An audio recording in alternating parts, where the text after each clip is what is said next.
to hear.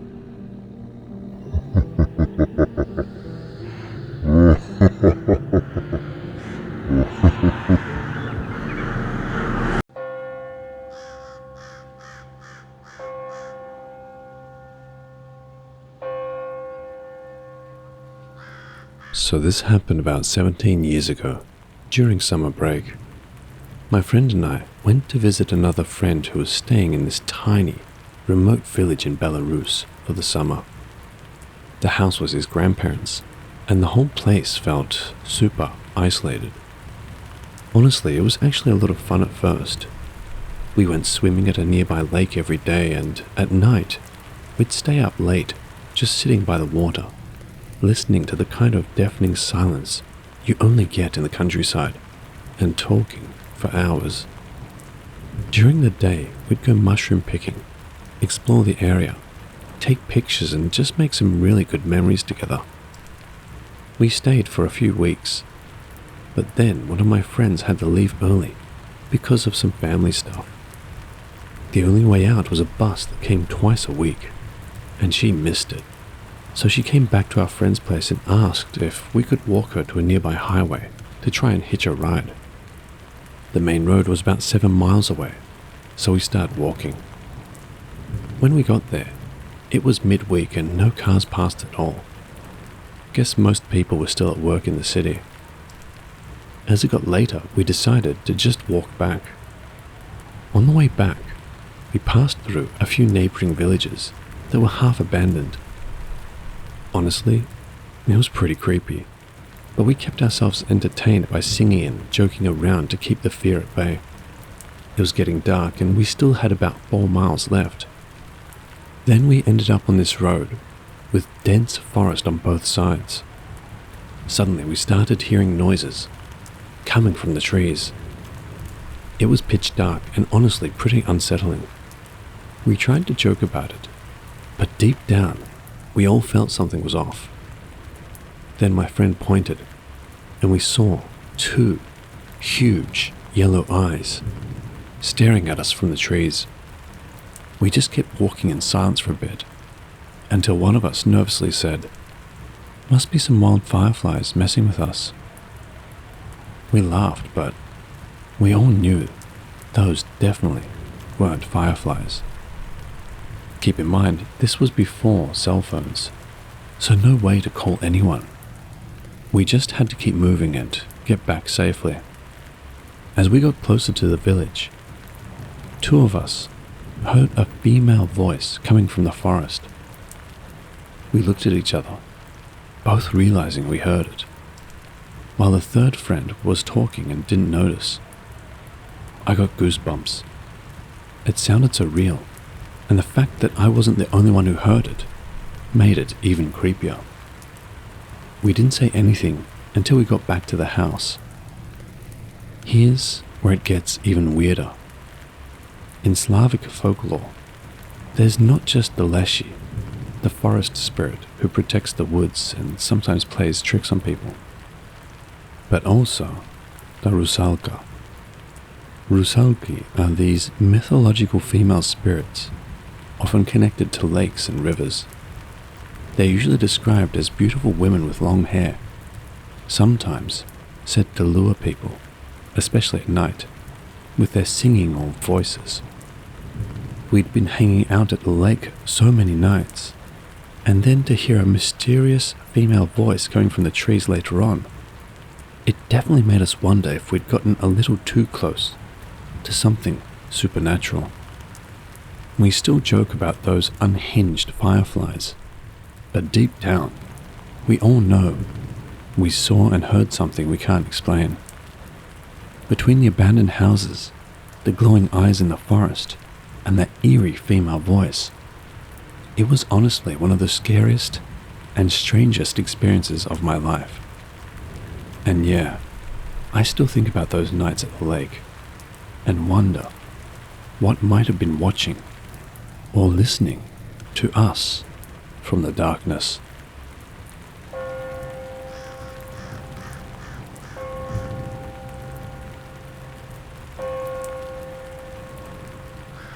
This story happened to my friend back in February 2019, and it's real.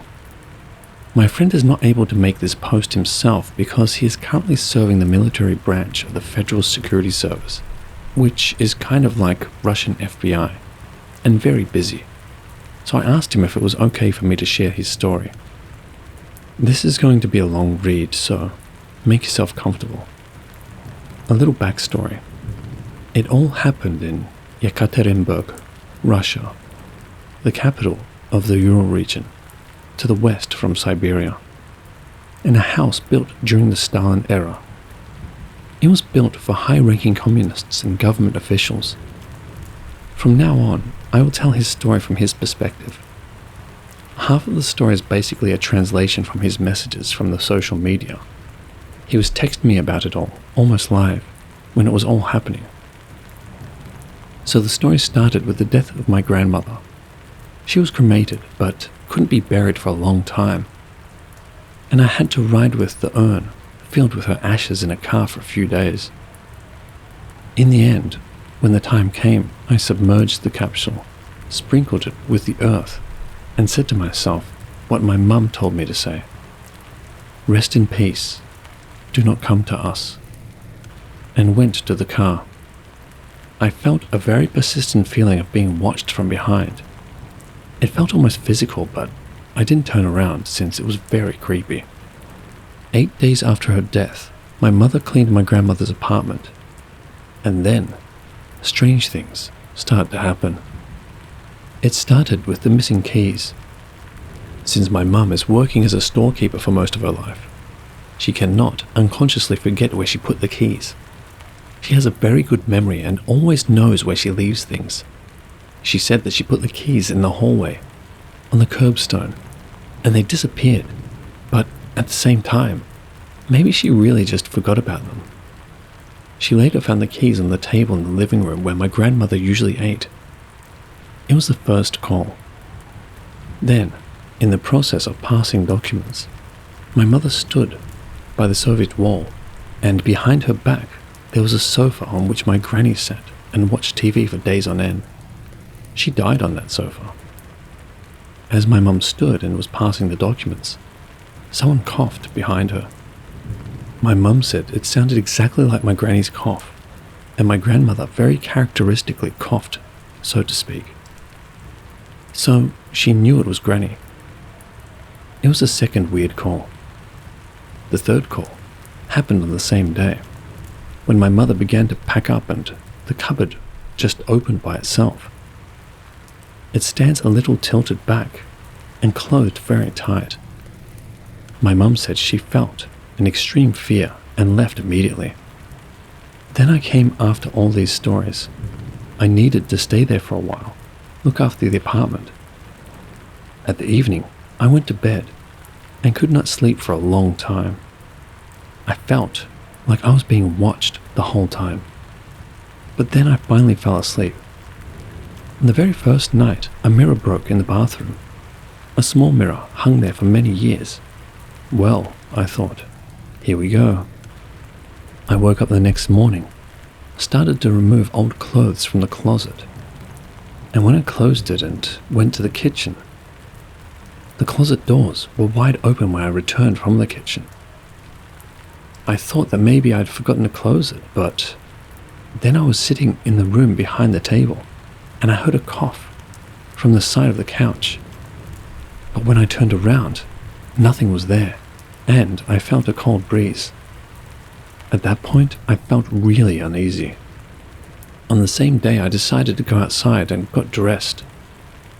When I was ready to leave, I noticed that there were no keys in the place where I'd left them. I went looking for them and found them on the sofa in the living room. I thought that it was weird, and to be honest, I was a bit scared because I knew where I left them exactly, and I had no idea about how they moved there. I don't know what it all was, but it was something. I never believed in all that paranormal crap, and then all this happened. My heart almost stopped when someone coughed. I left the house and didn't want to come back. I told everything to my friend and asked for advice, and we were thinking about praying, burning sage and all that. But I decided to go back there and try to take pictures of the apartment with my old film camera. But I need to find it first. I decided to go to the church and ask a priest about the activity. Maybe he will give me some kind of advice, and then I'll go back in there. So I went to the Church of All Saints and talked with a priest. He didn't give me any advice, but said that the 9th day after death is a day of meeting with God for judging. But it seems like my granny, or whatever this thing is far from meeting God. So I came back to the apartment in the evening and went to bed. This night was hectic. I heard footsteps in the hallway at night, coughing in the living room, creaking of floorboards. I tried to record the noise on my phone, but nothing was heard on the video. At night, I went to the living room twice and watched where things were lying, just to make sure I'm not tripping. And all 2 times after I heard the noise, the arrangement of things changed. It is not hallucinations. Now I'm convinced of it. I even went outside for fresh air a few times. Closer to the morning, I experienced a sleep paralysis. At least, I think that's what it was. I felt that I had all my muscles contracted. My body was distorted and it became very painful. At first, I could not open my eyes. Then I opened them and saw a silhouette in my legs by my bed and felt its presence. I ended up trying to wake up or move, but I couldn't. I passed out. The next morning I left the apartment. After I left, my father was going to stay there that night, and he knew nothing about what had been going on there. I didn't tell him because I wanted to make sure that all this weird stuff is not a figment of my imagination. Fast forward to the next day. My father barely slept that night. He said that he heard footsteps, creaks, and felt a cold breeze. Now it's time to try and document it all. So I went back in there and had a phone on me, just so I'd be ready to take pictures and record a video when I hear something. 11th of February, 2019. Everything was quiet during the day and at night, but it felt like I was being watched when I was laying in bed. We'll see. Maybe the activity has stopped. Anyways, I bought a few candles and a pack of flour. I'll put some of it on the floor in the living room, like in the Paranormal Activity movie. Close all doors and windows and see what will happen. I sprinkled the flour in front of the entrance to the room, and in the end, there was a trace on it, but not distinct, as if it could have been made by the wind. 12th of February, 2019. Shit just hit the fan this night. That ghost thing. Started to get nervous that I'm trying to find out what it is, and broke the glass on the sideboard. I poured some flour on the floor, closed all the windows and doors and left. In the middle of the night, I heard a loud bang. I was in shock. When I entered the room, I saw a pack of flour near the sideboard and a lot of broken glass. I urgently need to find a camera to record video around the clock. 13th of February, 2019. It's 11:45 p.m. I took a few pictures, and I'll take a few in the morning just to compare. Fast forward to the next morning. Everything was quiet and nothing moved. No activity whatsoever. I brought an icon from the church, so maybe that's the reason. Anyways, I'll try to turn on some church choir through my speakers to provoke it. 14th of February, 2019. Holy shit, this thing turned the sofa upside down. It felt like a goddamn earthquake. I was laying in bed and heard a very loud bang in the living room. Even the walls were shaking. So I ran down there as fast as I could, and I saw the sofa lying in the middle of the room, turned upside down and dust flying everywhere. I left that apartment as fast as I could. Why is this ghost starting to be so daring? Maybe because I played the Lord's Prayer through the speakers? But damn, this thing is strong. This is getting serious. I still can't believe that all this really happened. If this is real, is there really such a thing as heaven and hell and afterlife?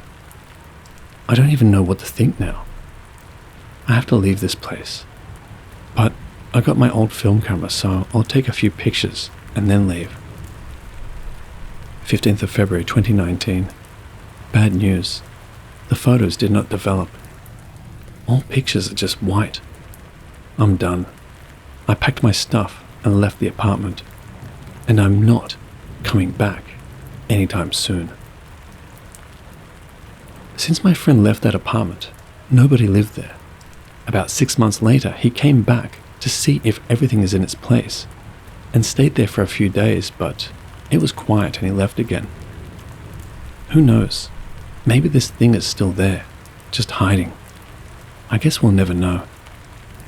I wish we had more evidence, but this thing knew when he tried to capture the evidence on tape, and all the activity stopped as soon as he started recording. My friend is serving in the Special Forces, and he joined them about 10 months after the end of this story. So he is not insane. He was a skeptic. But what happened there changed his views on life and death completely. If you have any idea of what it was, how to get rid of it, or if something similar happened to you, I'd like to read your comments about it. This is my first post on Reddit, so I hope you liked it. And yes, English is obviously not my first language, so I apologize for the grammatical errors. Спасибо.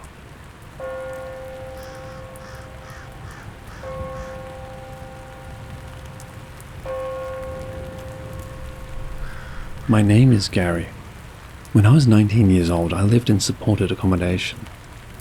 It was a brand new, very large building which was divided into 15 individual bedsits.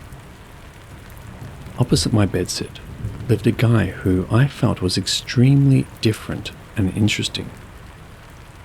He was what I describe as a spiritual person and had a deep interest in the spirit world. He would do tarot readings and astrological charts. Although I too have always been fascinated by these subjects myself, at the time I would consider myself as a skeptic. He was extremely intelligent, and I would often have deep, meaningful conversations with him. He was only 2 years older than me, but very mature for his age, and was very calm, completely the opposite to me at that time. One evening he asked if I would be interested in doing a Ouija board, as I told him I was skeptical, and I didn't believe in the spirit world. So, we were in his bedsit, and started, as everyone does, asking if there was anyone who wanted to communicate with us. Straight away we got an answer. We picked up a spirit, claiming to be a younger girl. At first everything felt okay, and I didn't feel uneasy. That rapidly changed. Dave was very experienced with these things, and at first I didn't understand why he was writing every question asked and every response down on paper. The reason why soon became clear. He started concentrating the questions, and soon picked up on indiscrepancies in what the spirit was saying. The spirit claimed to be a girl of 9 years old who had died in a fire. It soon became clear this wasn't the case. The atmosphere changed and I started to feel very uneasy. My palms were sweaty. There was an oppressive feel in the room and also a weird smell. The feelings I had were what you would associate with someone or something innocent at first. But once we knew the spirit had told us untruths, the feelings were totally different. They became powerful, not in the sensation, but you felt like you were in the presence of something powerful, angry, and malevolent. We had tried to end what we had started, but it was as if this spirit would not let us go. And we had a feeling something sinister would happen if the right protocol wasn't applied. We found out that this was in fact a woman. Dave asked, "What is it you want?" And it said, "You."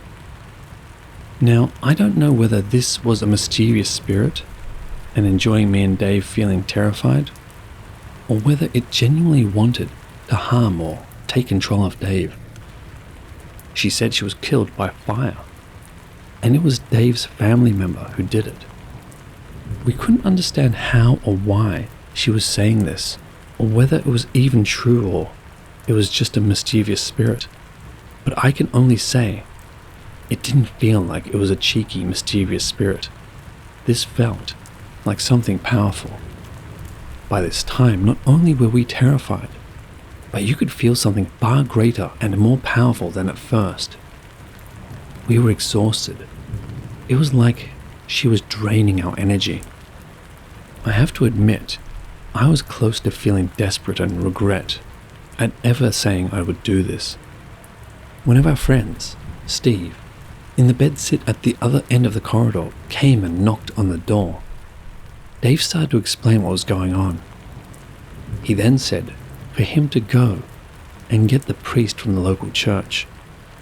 Poor Steve looked at us like we were mental, but agreed. It seemed like ages before the priest came. He stood in the corridor with the door ajar, and his exact words were, "Boys, you don't know what you've done."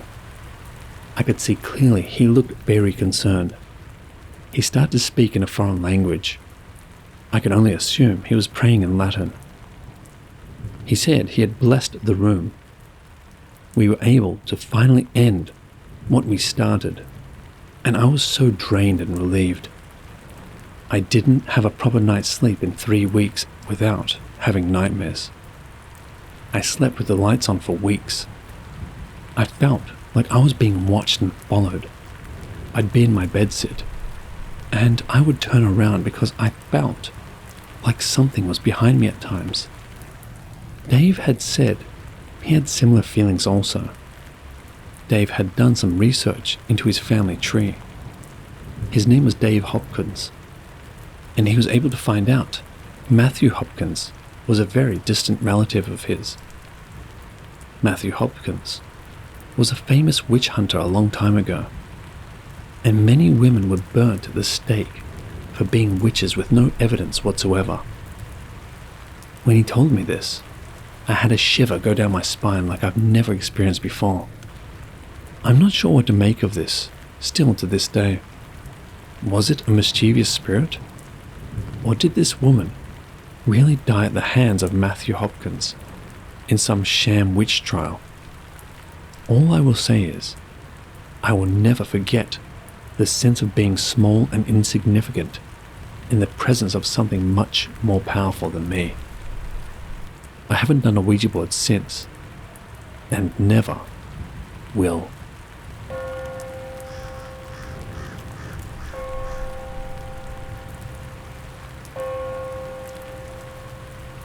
This one's about my maternal grandmother, and honestly, it's probably the most intense story I've heard firsthand from my family. There's a lot of backstory, but I feel like it's important to understand the main story. So here we go. My mother was born in a village that, as crazy as it may sound, was literally a dumping ground for dark entities before it became a village. Here in India, especially in older rural areas, exorcisms aren't always about banishing spirits. Most of the time, the priests or tantrics, occultists, just capture the spirit and leave it or bind it in a remote place, hoping it doesn't harm anyone. The area my mother's village sits on was one of those places. A proper deep forest setup, flowing brooks, thick trees, almost no sunlight hitting the forest floor in some spots, and a reputation for being paranormally active for decades. Even today it's considered secluded. You either have to walk 20 to 30 minutes from the main road through narrow trails, or take this inbuilt Kutcha road the locals made just a few years ago, full of loose stones and deep turns, impossible for normal cars to cross unless it's a tractor or a sturdy jeep. Now, my grandfather's family, my mum's dad, was one of the first 3 families that decided to settle in that region. They were farmers, and they owned a chunk of unused forest land nearby that was earlier only used for wood collection or to gather grass for cattle. Their old home was falling apart and would have eventually led to property disputes. So the siblings split the land and built new houses there to avoid future issues. Once people saw someone settling, a few more families came too. But soon after moving in, weird things started happening. At first subtle, then really aggressive. Windows shattering at night, hearing laughing and crying in the forests, illnesses after any encounter with no medical cause, cattle dying for no reason, bloodstains outside homes, random dead animal meat dumped near the doorstep, and something or someone knocking at their doors past midnight, asking for food, screaming, crying, pleading. All the families were terrified. They reached out to priests and spiritual people, but most of them backed out as soon as they learned the scale of it. It wasn't one entity, but possibly hundreds. Eventually, one respected priest agreed to help and suggested the best long-term solution: to bring a powerful deity into the area. Since resources were tight, they couldn't build a full temple, so instead, they carved an idol of Lord Hanuman on a giant rock located on my grandfather's land, in the possessed land. That same idol is still there today. The priest and his group came and performed Pran Prathista, a ritual where the energy and consciousness of a god is invoked and placed into the idol, turning it into a living deity. After the ritual was done, things calmed down significantly. The darker forces were suppressed. Some minor stuff still happened occasionally, but that insane level of paranormal activity stopped. Years passed. My grandfather got married to my grandmother. They had kids, and life was peaceful. Until one night, roughly 35 to 40 years ago, my nanny stepped out into the middle of the night to relieve herself. Back then, homes in rural India didn't have indoor toilets. She was doing her business near the edge of the forest when she suddenly heard a laugh, a disturbing, non-human laugh. Then a woman's voice. "Should I come back there? Should I?" "Okay, I'll come." Laughs. "I'm coming." Before the voice could finish, my nanny ran like hell back into the house. She didn't tell anyone about it because my nana, grandfather, wasn't home. He worked far away and only visited once every few months. That night, she slept, scared, alone with her kids. By morning, she had a high fever. Nothing unusual showed up, just this intense fatigue, and she kept getting sicker day by day. My mum, who was the eldest kid, in high school back then, ran around to call the local doctor. More of a local healer than a real doctor. They tried some meds and some home remedies, but nothing worked. By day 2, my mum wrote a letter to my nana, explaining the situation and asking him to return. It took him a week to reach home, and by that time, Nani was very sick and weak. They took her to the hospital, tried different medicines and tests. Nothing worked. Even after trying multiple doctors and spending a lot of money, no one could explain what was happening. Eventually, Nana decided to take Nani with him to the city where he worked, so he could care for her full time. But this created a problem. All the kids were left alone, and someone had to manage the house, the fields, and the cattle. That's when my mum stepped up. She dropped out of school to handle everything. She was maybe 15 or 16, because farming was their only income, and there was no other option. Months passed. Nani's condition only got worse. She stopped eating, lost weight rapidly, and couldn't get up, couldn't talk much.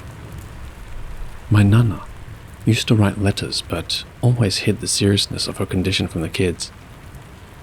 But word got around.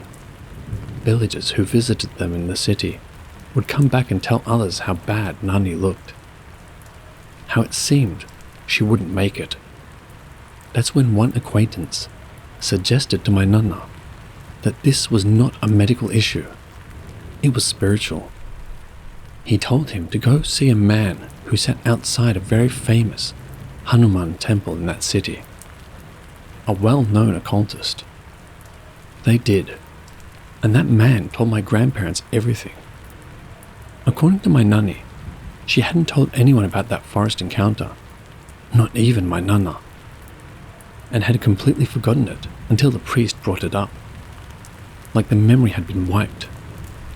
He told her that the entity she heard that night had tried to reach her but was stopped by Hanuman himself, who had placed himself between her and the demon. He said, "The only reason you're alive is because of him." He then gave Nani a small packet of powder and told her to eat it immediately. Within minutes, she started vomiting, but what came out wasn't normal. It was thick, black, tar-like vomit. She said she felt like 50 kilograms lighter and immediately regained her strength. On the way back home, while waiting for the bus, she told my Nana how hungry she was. He took her to a small store nearby and got her khadi rice. She ate enough for 3 people that day. She recovered almost completely within the week. They came back home soon after, and my mum rejoined college after taking a year's gap. That idol, the one carved on stone, is now enclosed in a proper temple that the villagers later built together through donations. It still stands there, and the people worship there daily. I don't have a picture of it, but it's something I'm going to make sure I clip the next time I visit my Nani. Not going alone into that forest though. My grandmother is still alive and doing well, touch wood. But we lost my Nana during the COVID wave.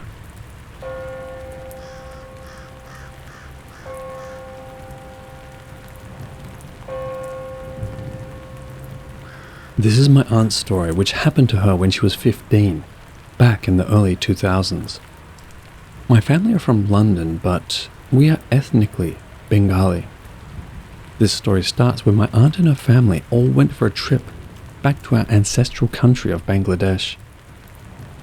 They visited their father's village, or should I say my grandfather's village. It was in the middle of nowhere, surrounded by endless paddy fields. The village consisted of a few really old houses, dating back to the days of colonial Britain, all built around a big pond. There was a small mosque nearby, and further away from the mosque was a small forest. My aunt and her siblings were told by the village elders not to venture into the forest, where there was an old banyan tree. According to them, that specific banyan tree was supposedly haunted. One evening, my aunt and her siblings, along with some of the village children, went into the forest to play, despite being warned not to go over there. The village children assured that they played in the forest many times and nothing happened to them, as long as they didn't go near that tree. The children showed my aunt and her siblings the infamous tree, and they all agreed to stay away. The tree looked very old and creepy, with its trunk twisted and its branches protruding far and wide. Despite its appearance, my aunt was not so gullible, as being one of the older children in her family.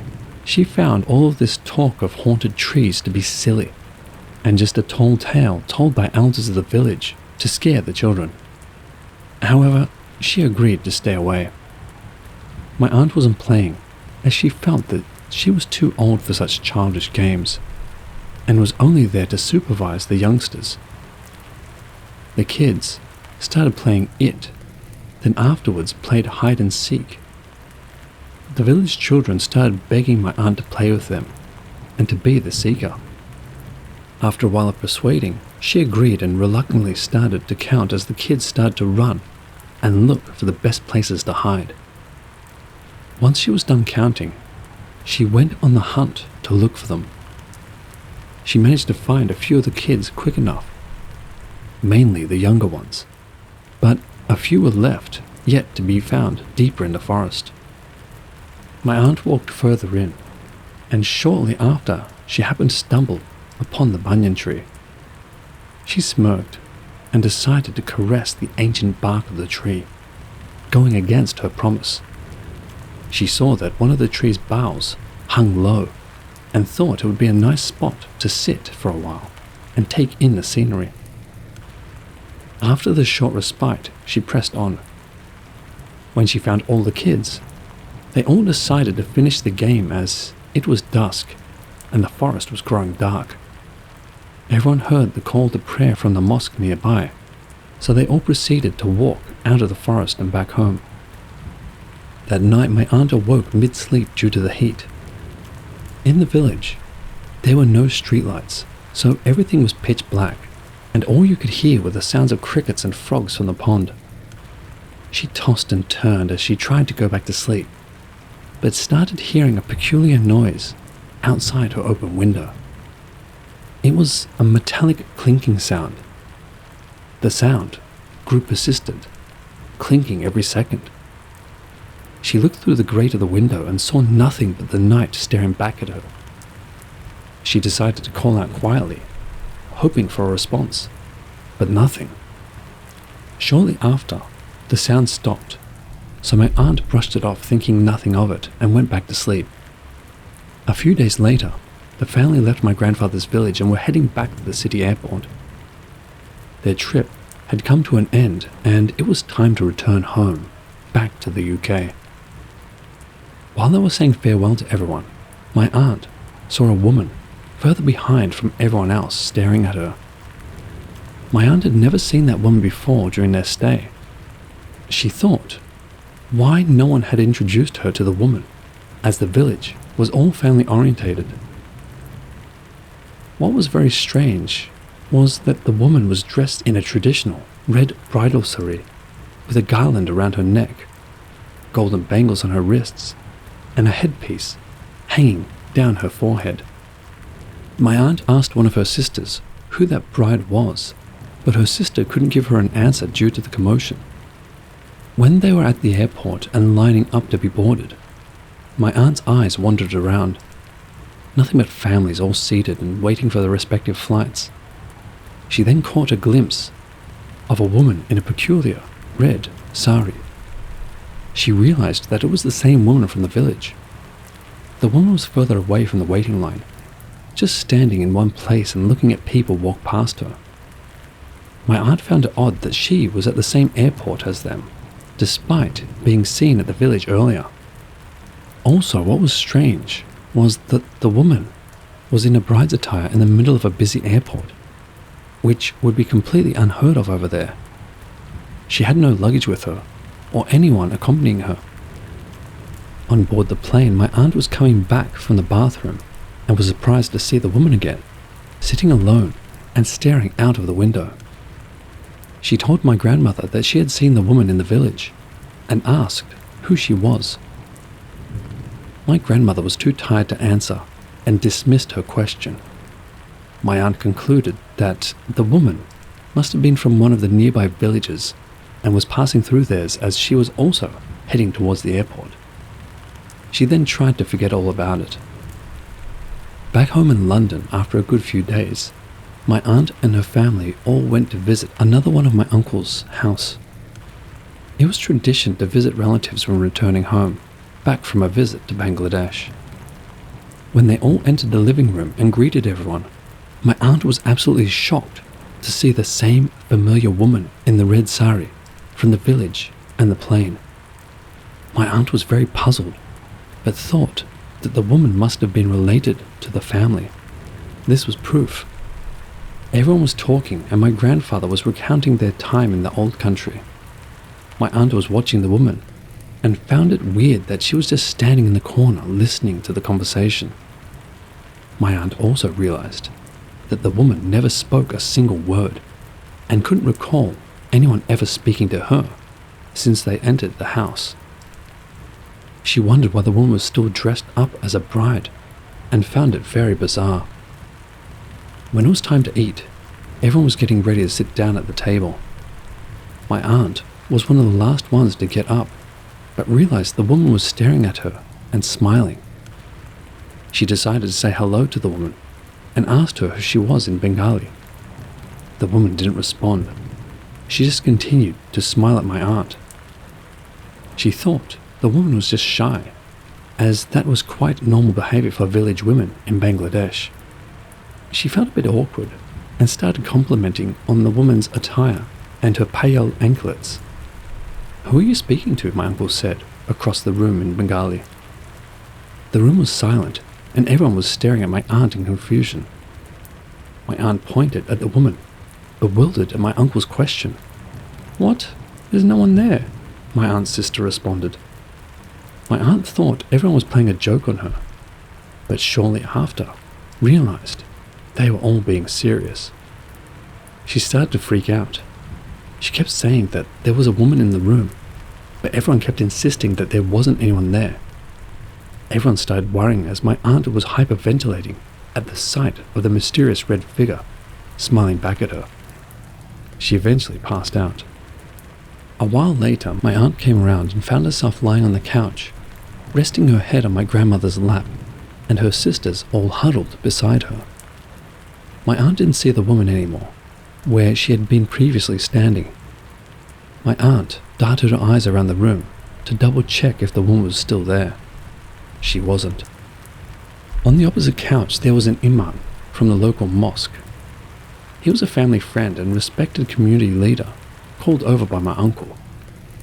The imam asked my aunt what happened, and she explained that she saw the woman first in the village and kept seeing her until that very day, and only she was able to see her, as confirmed by everyone else.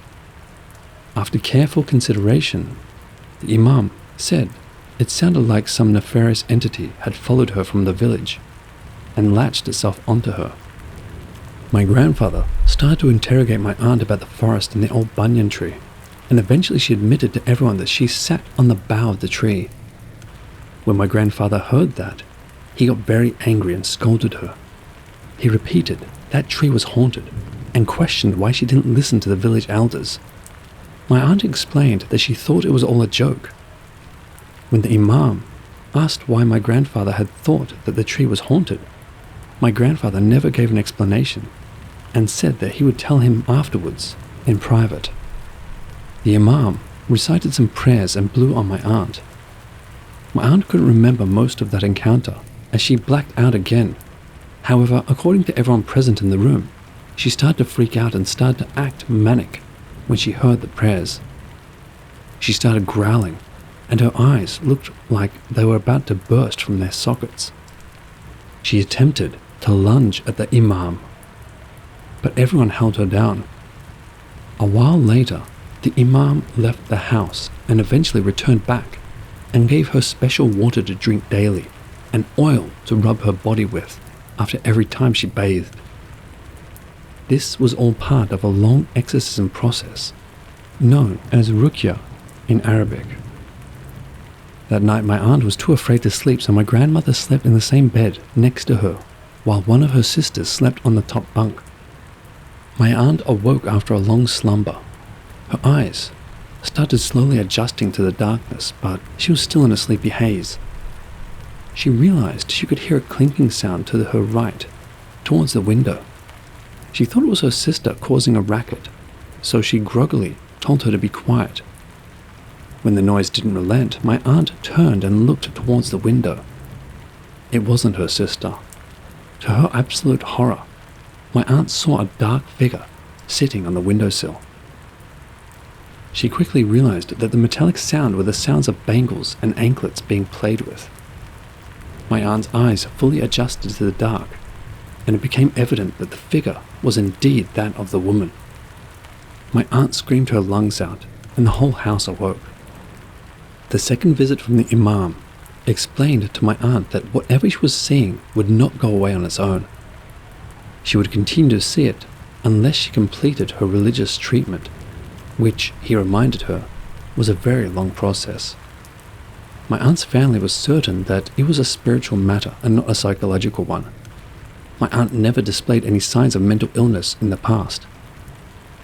Days passed and my aunt saw the woman everywhere, though she did get occasional respites from the woman. The woman would show up one day and might follow my aunt wherever she went, but the next couple of days would not be seen at all. She would see the woman at school, standing by the whiteboard in her classroom, looking at the pupils like she was teaching the lesson. The woman would be seen when my aunt was just hanging out with her mates in the park after school, just watching them from the trees. When my aunt would go shopping in the supermarket with her family, the woman was there, waiting for her in the aisles, and always followed them far behind as they shopped. Some day, it would be in the same room as my aunt. Other days, it would be seen through the window on the street. Some nights when my aunt was laying in bed, she would hear the slow clinking sound of the woman's anklets going up the stairs. The sound would stop whenever it reached my aunt's bedroom door, as the figure was waiting to be let in. The woman once was encountered when the family were all sitting at the table to eat, and my aunt found her sitting under the table with her forehead resting on her knees. She screamed, surprisingly, but quickly disregarded the matter in order not to scare her family. The ominous figure never spoke. It never harmed my aunt directly or made any threatening acts towards her. The woman just smiled that eerie smile. My aunt continued her religious treatment, which in turn made her very weak and sapped her spirit. The Imam would visit her often, and she would have more exorcism rituals carried out on her, all she could never recount. My aunt tried her best to get on with her life and started to get used to the figure always being around, so much so that she stopped being afraid of it. She even started to talk to it. She used to talk about random things and the woman just responded with silence. Although she got close to the figure at times, my aunt never dared to touch it. A couple of years passed and the mysterious woman would appear less frequently, like only a couple of times a month. Eventually she stopped appearing altogether and was gone for good. My aunt completed her years-long spiritual treatment. She felt a huge relief, but at the same time, in a very bizarre and twisted way, she felt sad and empty. That figure was in her life for so long that she grew so accustomed to it and saw it as normal.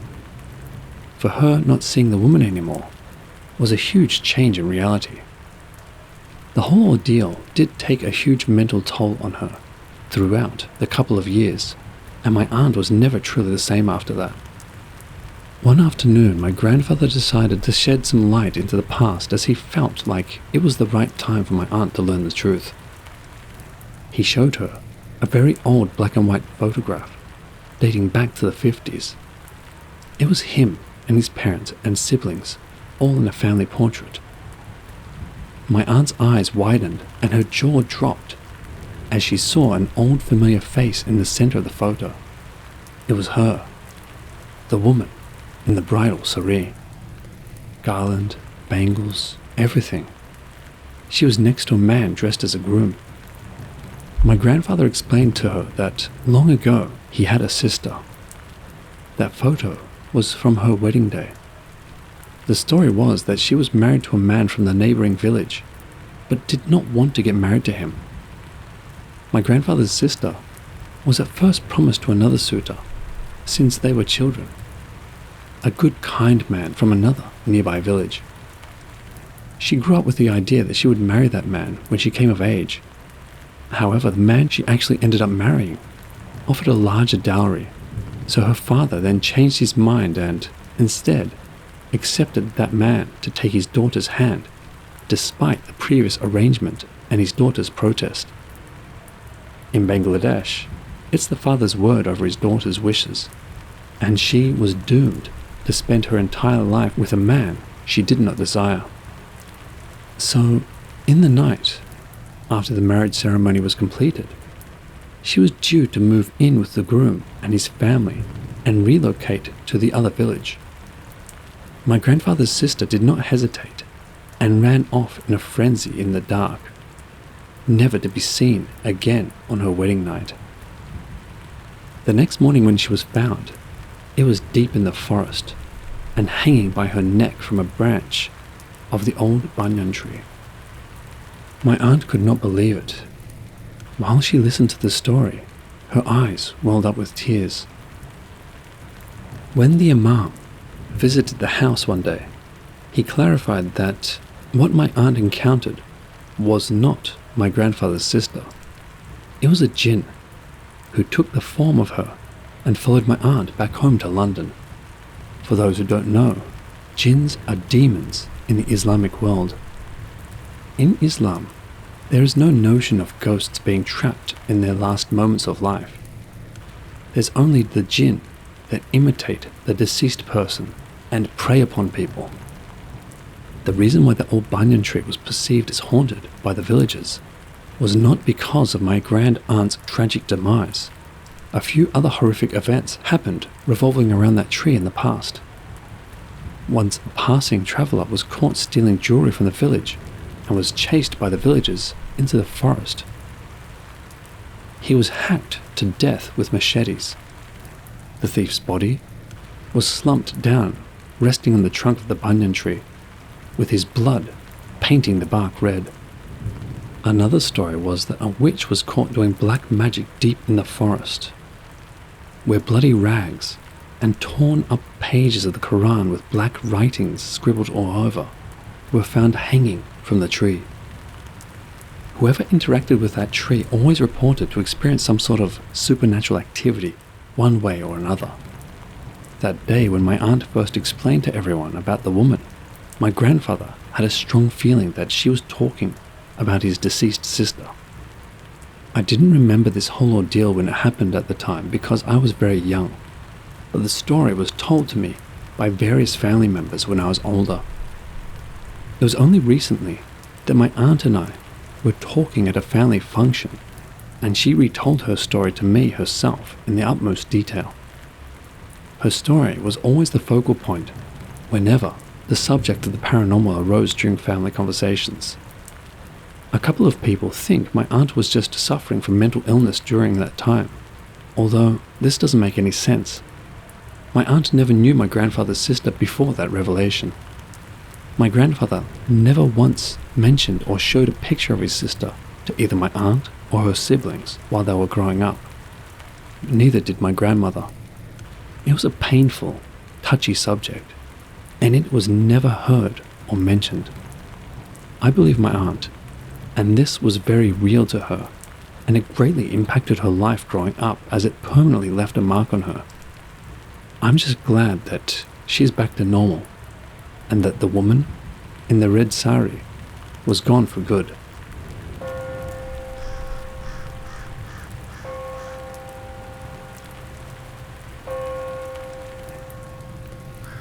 Just 2 days ago, I was camping at Levitt Lake, California.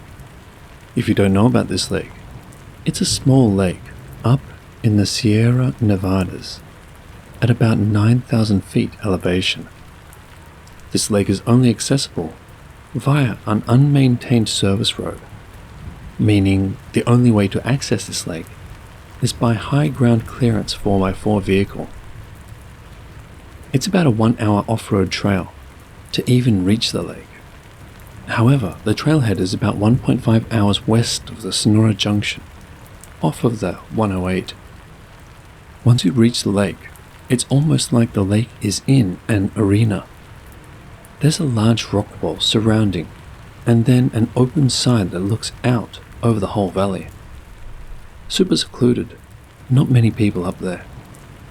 Now that you understand where this place is, I'd like to mention the camp setup. Total of 4 vehicles, 6 people.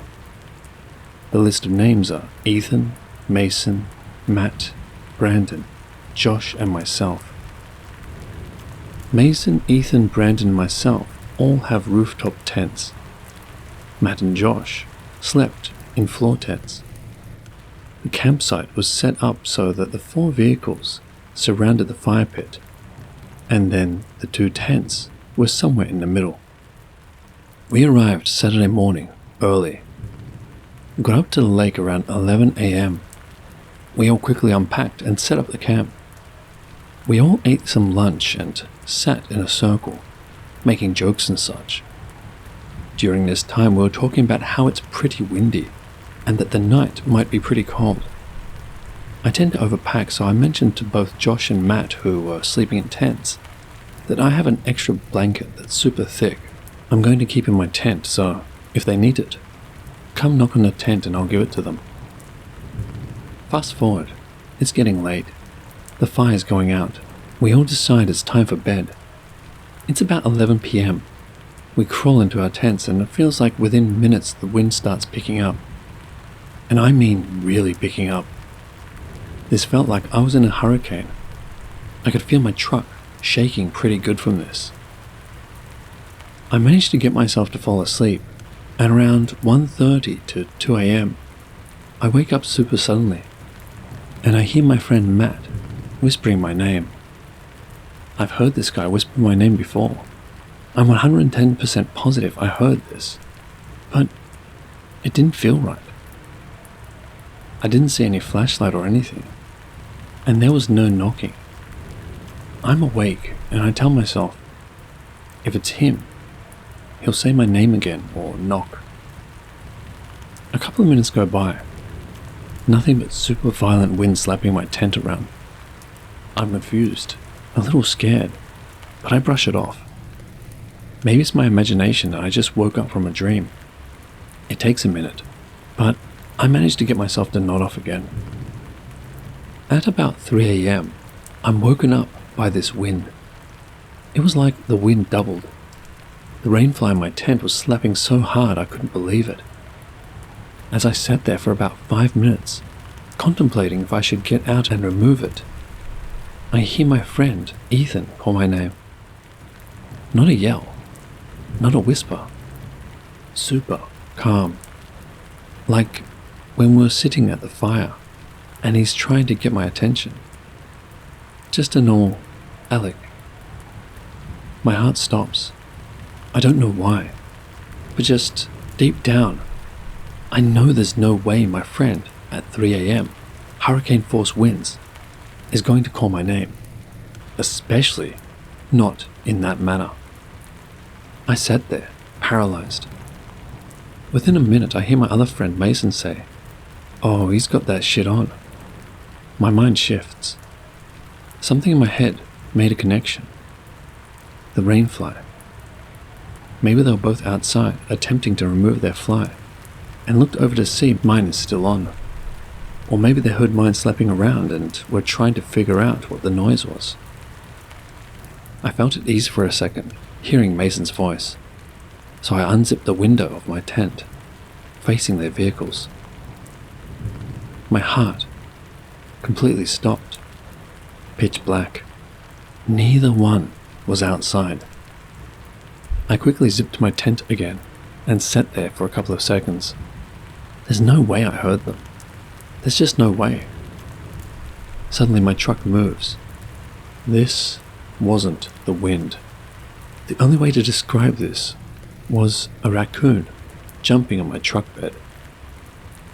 I have a truck bed cover on under my tent, so there is about 12 inches of space from the bottom of my tent to the top of the bed cover. It felt like this thing jumped from the rear bumper under my tent and then up onto the roof of my truck and then finally hopped onto the roof of my tent. I could literally see the incident from where I was standing. Then a huge gust of wind came and it was gone, vanished. I stayed up the rest of the night. When the sun came up, I immediately got out and confronted the friends. All 3 of them swear they never said my name or spoke. Ethan said he got out in the middle of the night to remove his fly, but never said a word. We all packed up and left. And now, here I am 2 days later posting this on Reddit, because I don't know what else to do. I know I heard them, or their voices at least. But if it wasn't them, what was it? What if I did open my tent, thinking it was Matt asking for that blanket? What if I responded to Ethan when he called my name? I just can't stop thinking about it. Update. So I never really thought about this till I started looking through our photos again. And I actually had gone up to this lake previously, but the trail conditions were not good, so we ended up just camping on the trail about halfway up. I completely forgot about the experience I had on that trip. But after this recent experience, maybe they are related. It was just Ethan and I this trip. Ethan's truck wasn't really set up for the trail, so we found a little turnout about halfway. We parked almost in a line where my truck wasn't directly ahead of Ethan's. We set up camp, built a small fire, and ate some dinner before calling it a night. Around the same time, about 2 a.m., I was woken up by something rummaging around the campsite. It sounded big, not like a little raccoon rummaging around. This sounded like a bear. The footsteps had some weight to them, to the point you could hear an audible thud when they stepped down. I heard it come from the left side of my truck and move around and between the two of our vehicles. Then I heard it kinda searching around. Thinking this was a bear, I sat up, just waiting for this thing to push into my tent or something. After a few minutes, I heard it go over towards Ethan's truck, and before I could unzip my window to look over there, I heard the step slowly fade away into the darkness. The morning came, and we hopped out of the tents pretty early. We had a hike planned, and the first words from Ethan are, "Did you hear that thing last night?" To which I immediately responded, "Yeah, what was that?" And he says, "I don't know, but it sounded huge." I pulled out my gun and kept it on my chest. Couldn't fall back asleep after. And we both just brushed it off. This very well could have been an animal. I do not deny this at all. I just think it's a coincidence that should be mentioned.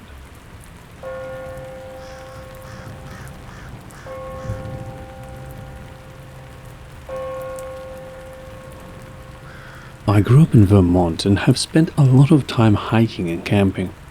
I'm more comfortable in the woods than I am in a city most of the time, and I seek out solo day hikes through the woods whenever I travel. A few years ago, my newly retired father decided to hike the Appalachian Trail, and when he got up to Vermont, he encouraged both me and my sister to do short hikes with him. I joined him for a night as he walked over Glastonbury Mountain. If you haven't heard of the Bennington Triangle and Glastonbury Mountain, it's worth a deep dive. But here's a summary. This is an area in southern Vermont, central northern Massachusetts, where odd things have happened.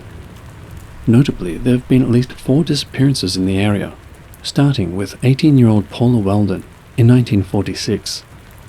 She went for a hike one December day on a Glastonbury mountain trail and was never seen again.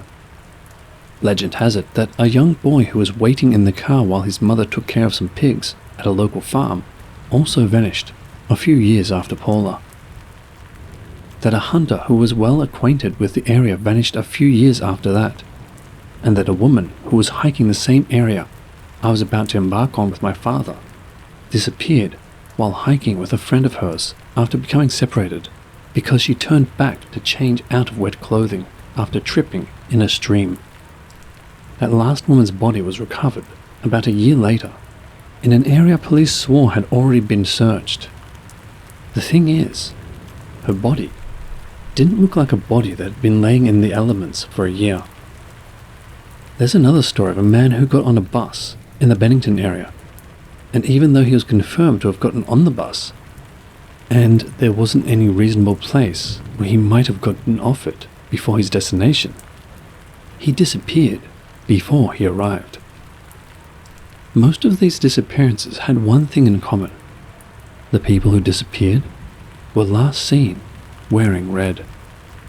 I love folklore because I find the stories we tell to make sense of what we don't understand very fascinating. When my dad mentioned Glastonbury, I decided to be a little cheeky. My hiking outfit for the day was pink from head to toe. The hike itself was great. Nice weather, beautiful woods, not very harsh terrain. Our goal was a lean-to about 8 miles into the woods. We made it there in good time.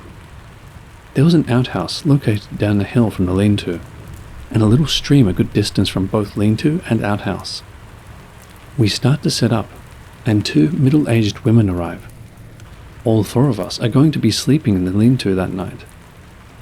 Another guy drops by, but decides to set up his tent off on the other side of the trail, closer to the stream. We chat with the ladies, eat, and settle in for the night, and I get to sleep pretty quick. I wake up in the middle of the night needing to pee. I briefly think about going down to the outhouse, but it's too far down the hill for me to have the motivation, so I decided to hop off the lean-to and just go in the bushes that are right up next to it. I hop off, start to pee, and immediately get a shiver down my spine. I have the feeling that there is something massive right next to me. I could hear kind of rattling breathing. Now, I've been within throwing distance of a bear at night before, and that guy did not want to be anywhere near me and took off. Bears don't tend to want to be around people if they can help it, and humans were coming along this trail most of the year. What's more, all of our food was safely stored. I also don't think bears sound like that. The feeling I got from the other side of the bush was something huge, and unhappy I was there. I hadn't grabbed the flashlight because I wasn't walking very far, and in any case, I was too afraid to look up and see if I could see anything. I got back to the lean-to as fast as I could and waited to hear something lumbering off. I hear something that sounded like it was brushing against the lean-to, then nothing. I managed to fall back asleep eventually. I was woken up the next morning by how silent it was. No birdsong, no squirrels in the bushes, nothing but dead silence. We ate and started off as the ladies packed up, and we saw the tent of the other guy, though he didn't seem to be up yet. Again, it was a beautiful day, and the air was soft through the trees. Everything was green. But the thing that always stuck with me as we hiked the 10 miles back to the other side of the mountain was the silence.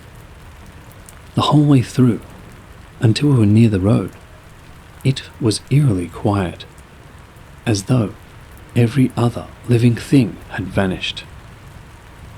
Not sure what was standing near me that night, next to the lean-to. I didn't quite see Bennington Triangle stories as just campfire fodder after that, and I'm glad I didn't decide to go all in and wear red up Glastonbury Mountain.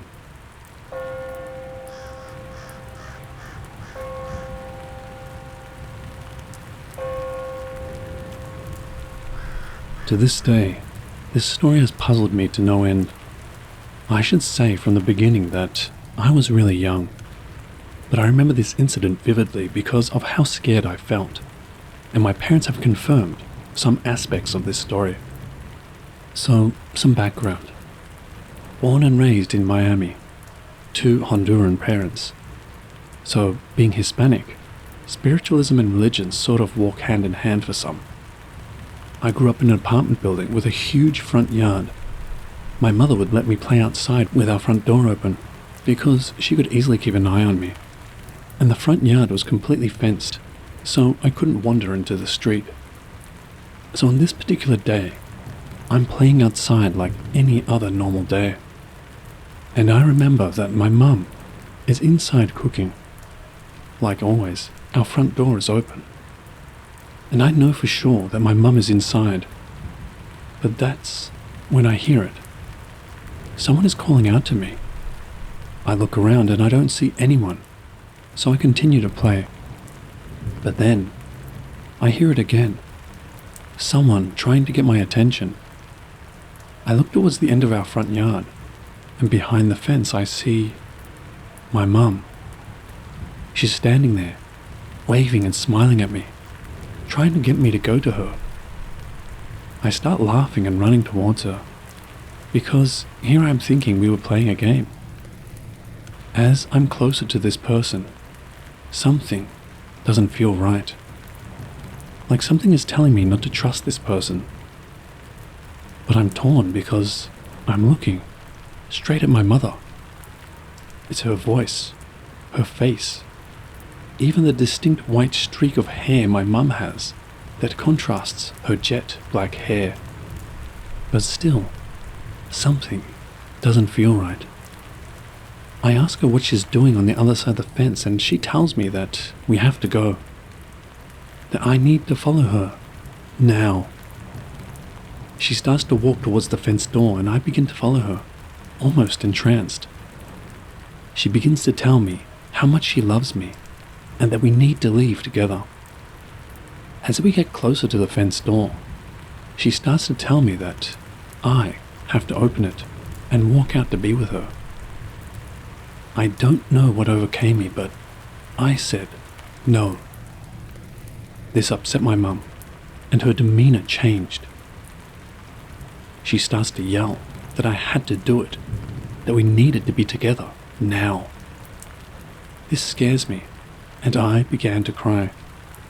And then I hear it, my mum's voice, coming from my house, asking where I am. I run towards my house, bawling in hysterics. I see my real mother, and I hug her, and I tell her what happened.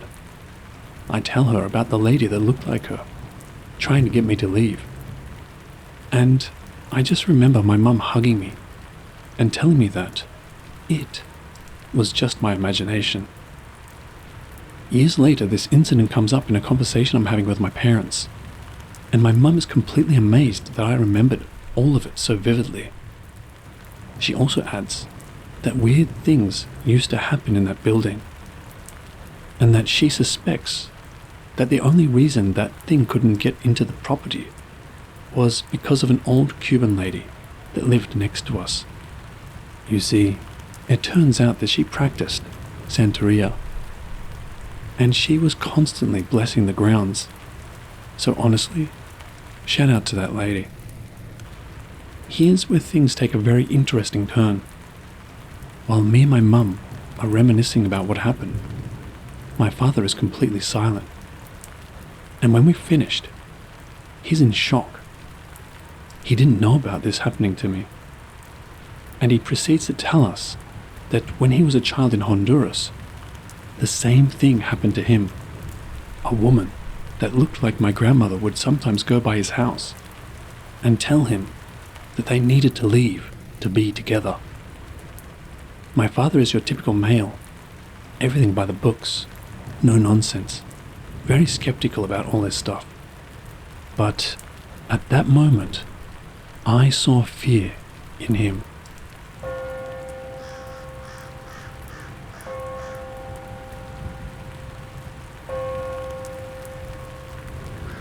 This story was told to me by my friend. It happened in her old university. I wouldn't mention the name of the school in question, as this is a true story, and the school is ready to take legal action against it. Apparently, one student unfortunately died in this story, and it is a matter of assuaging the pain of the family and people involved. This story you might have heard somewhere, with a whole lot of different versions, but this would be the true version of it. My friend and I went to the same high school, and by the 4th year, last year of high school in most Philippine schools, we applied and got into different universities. My friend was taking nursing, while I was in business accountancy, and with this we lost time to hang out with each other. She would often just text me that she cannot meet with me on most days, saying that she had to finish a bunch of homework. I said to her, why not do it at home? But she said, jokingly, that she would only feel tired knowing that her bed would only be one staircase away, and laugh. After our third semester, I really never heard from her. I simply took it as her being busy and such. I was almost to the point of feeling rejected and forgotten when all of a sudden I got a text from her on my cell phone. She just went, "You free tonight?" To which I felt a bit uneasy. She's never called like this. That night, I called her and asked where she wanted to meet. She said she's on her way to my house. She arrived after a few minutes. She got out of the taxi and simply went straight towards me. At first, she hugged me tight, and to my surprise she started crying and sobbing violently, as if something really troubled her. I tried comforting her, but she would not want to be touched and would shove my arms whenever I did. This really freaked me out, thinking that maybe she lost it. After a while, she mustered her strength to talk, but I could hardly figure out what she was trying to say, as she kept on sobbing from time to time, until finally she managed to calm a bit, with occasional sobs and sniffs. She then relayed this story to me. I was on a night shift at school trying to catch up with our thesis. The instructor was a bit of a pushover, so I had to stay late in school. Fortunately enough, 5 of my classmates were lagging behind just as much as me, and decided to do a group effort. But after a while, I had to go to the washroom to freshen up. I washed my face, and when I turned to look in the mirror, I saw a skinny, dark figure, and it leaned its face, exposing it in the dim light. It was hairy in the arms and chest, and its face was skinny. I noticed 2 black spots on its bald head, which then appeared to be tiny horns. It flattened its lips, turning them into a grin, and it started to utter some sort of foreign language I couldn't understand. I immediately broke down and cried and held my palms together to pray. It reached out its hands towards me, to which I yelled, "God, God, rescue me," and it vaporized in my sight. I quickly ran out, not closing the door behind me, and kept running. I turned to look, to see if it was after me, and I bumped into somebody. I quickly turned my head to see who it was. It was a Jesuit priest. He then picked me up and placed his strong hands on my shoulders and gave me a sort of sense of relief, only to be horrified to death when I looked up and saw that he was grinning at me, and his face became that of the demon I saw in the washroom. I ran, waving my arms violently like a lunatic, until I reached my classroom. My classmates all rushed to me as I ran out of breath, crying without any sound, as my vocal cords have given up on me during my horrifying ordeal. Starting to cry, she ended her story. I was just glad to see my friends safe. Unfortunately, a similar incident happened in that same university a year before my friend's unforgettable experience. The student was found by faculty teachers, lifeless and pale on the floor with her eyes wide open, just outside the washroom door. The same one my friend was telling me about. She was rushed to hospital. Many students who saw her being carried in a stretcher claimed that her arms were stiff, bent close to her chest, and her hands and fingers were all crooked, her head fixed, as if looking upwards. The school head doctor claims she died of natural causes. The family held a Catholic funeral for her, but never said anything about her death, the funeral being in the expense of the school. Rumors started to circulate that the school, being one of the richest in Manila, gave the family a large sum of money for their daughter's tragic loss. The school went as far as enforcing its legal wing, saying that whoever speaks about the nature of the passing of the girl is in danger of libel against the school's untainted reputation. My friend never told her story to anybody in her school, let alone me.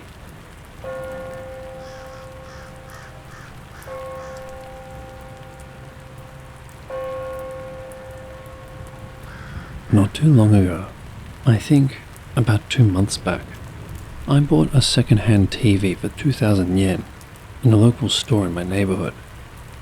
My TV suddenly broke one night, and I didn't really have the money to replace it, so I just bought something cheap and second-hand as a quick fix. One caught my eye in the store. The only issue with the TV was it had screen burn. For those who don't know what screen burn is, basically screen burn, also called image burn or ghost image, appears when a TV or other screen shows the same picture for too long.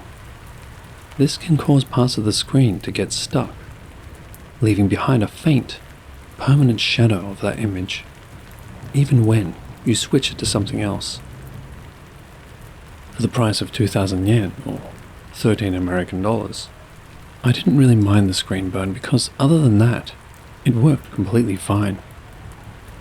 When I got the TV home and set it up, I took a closer look and tried to figure out what had been burnt into the screen. To me, it looked like this TV had been used as some sort of security camera live feed because it was portioned into 4 separate boxes. When I was watching TV in some of the lighter parts of whatever I was watching, I could kind of make out that this security camera feed was likely inside a building. It was like the 4 portions the TV was divided up into were cameras in different rooms. It was kind of annoying to say the least. I was wondering if I had made a mistake by purchasing it. Throughout the week, I started to think that I had been conned out of my money because that TV seemed to have more defects than just the security camera screen burn.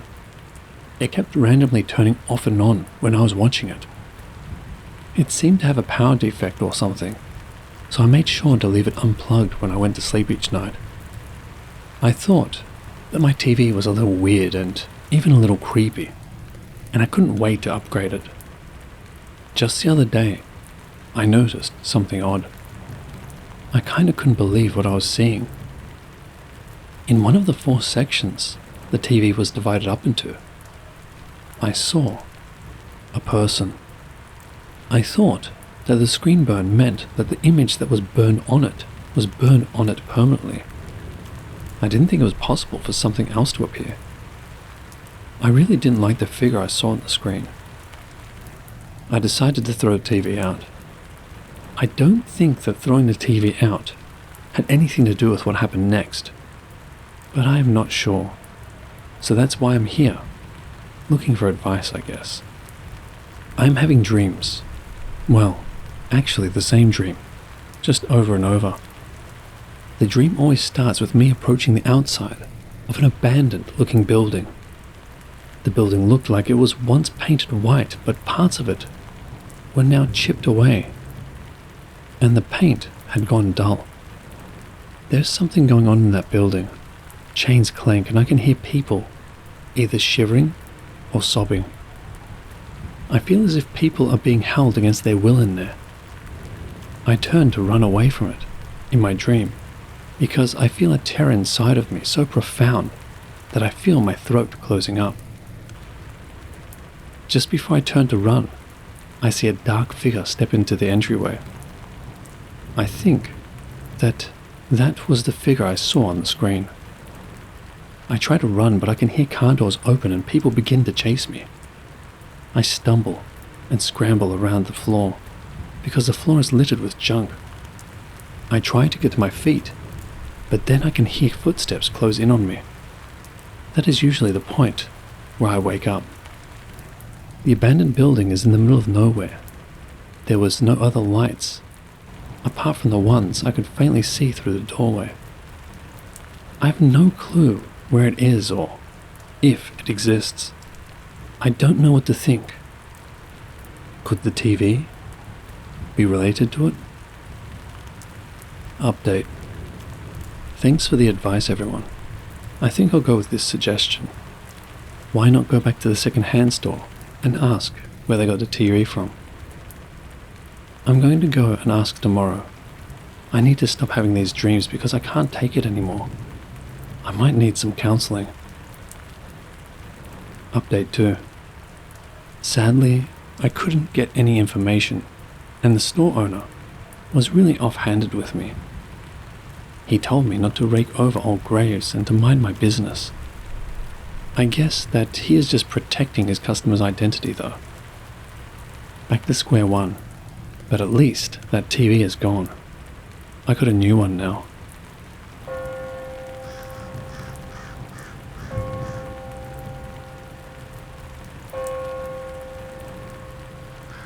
Hello everyone. I've worked in the funeral industry for 6 years. It's corporate, so they have a local care centre that services 8 individual funeral homes and 2 cremation societies. I think our average is close to 4,000 bodies a year. I've dabbled in embalming and directing, but most of my experience has been what they call a removal tech. Basically, I go and pick up the bodies from hospitals, facilities, homes, etc., and bring them back to the care centre where I log them into storage. My one and only paranormal experience was about a year into starting the job. I get chills even typing this, because shortly after it happened, I was telling the story to some friends and the same phenomenon happened again. So it was a typical workday. I worked the night shift and would be on call from 5 p.m. to 8 a.m. Yes, it's very long hours, but I enjoyed it immensely. Plus, I'm very much a night person. I received a first call for a residential home in the area. The deceased was a woman in her late 50s. The director who took the first call had added notes saying to be extra careful because the family was distraught. I arrived at the home and spoke to the daughter and son. The deceased had died in the back bedroom and had fallen against the door. The woman was fairly obese, 320 pounds or 145 kilograms, and the fire department had to break the door to the bedroom down to get to her. After assessing the situation and going over paperwork with the family, I explained that we would not be able to get the gurney into the room. Small hallways and tight corners are a nightmare for us in the industry.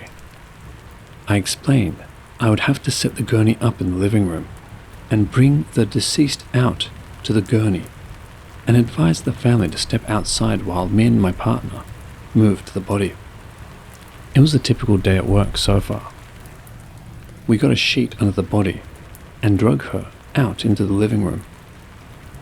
I had to set up the gurney in the middle of the room, and right above us was a chandelier. We lifted her up and onto the gurney. The moment she was square on the gurney, the light bulb went out above us. I did not feel cold or scared. I didn't have any negative or scary vibes. Me and my partner just looked at each other. I had a sense that this was some sort of communication. Almost like this woman was watching us and screamed out when we placed her body on the gurney, seeing and accepting that she was in fact dead. My partner and I drove back to the care centre and logged in the case without anything else happening. We both were stunned and had no explanation for the light. A month later, I was visiting some friends and told them the story. We were all sitting outside, having drinks, and when I got to the light going out, I snapped my finger, accentuating how the exact moment she was on the gurney, the light had gone out. Guys, when I snapped my finger, all the little plastic lawn lights went out. I honestly couldn't believe it. Since then, nothing else has happened, and I've told the story to other people with no paranormal activity. Did this woman stay with me for that month after? Or was this another spirit? Out of the thousands of bodies I've picked up and crazy situations I've been in, I've never had anything like this happen before. Just makes you wonder what's really out there. Edit. There is a part of the story I left out that I feel should be included. When I had asked the daughter to step outside, she initially declined and said she had lost 3 loved ones in this house, and her mother would be the 4th. I thought this was odd, and she didn't expand on this. When I began prepping the gurney with plastic, the family did decide to step out, however. I did not make this upcoming connection until days later, after talking to family members about my experience. The chandelier above us had many bulbs, maybe 7 to 10.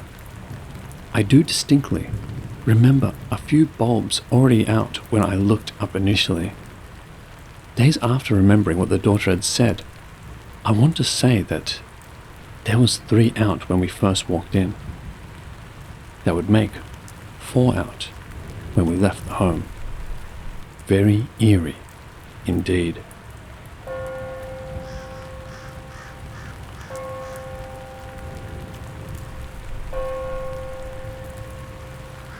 I recently got a new job at a large warehouse. I've only worked there 1 week. Things are changing like crazy. First, the warehouse floor is a maze. There are taped lines leading everywhere to tell you what is safe and not safe. I have to walk to the other side of the warehouse to get to my area. For the first couple of days, I could not find a direct route. I had to walk right to get left, and take a route that was basically a large C-shape. I even tried following the old maze trick of just going right at every turn, etc. Then I came into work on my 3rd day, and suddenly every route leads directly to my area.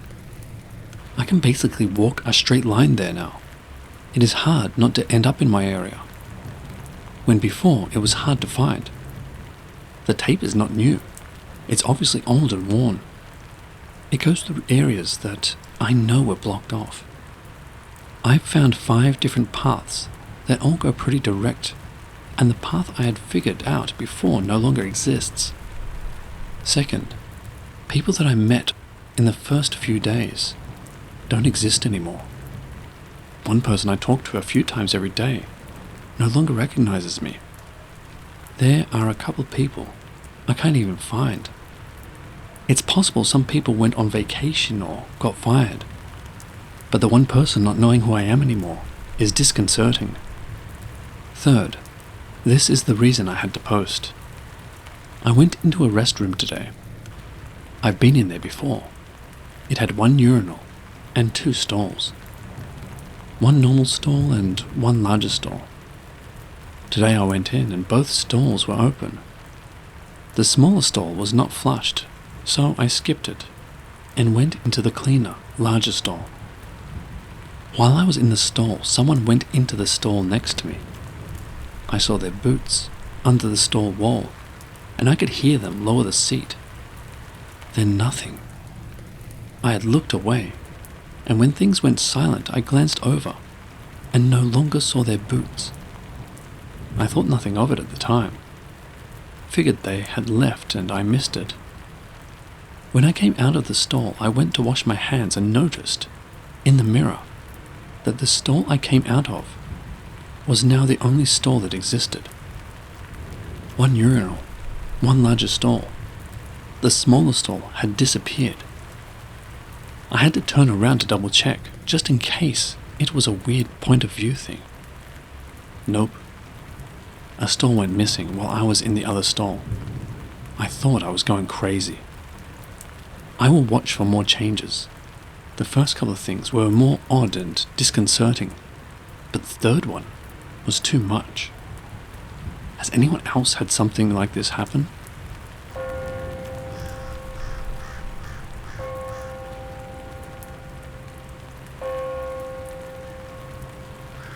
When I was around 7 or 8, I woke up one night, or so I thought, and something just didn't feel right.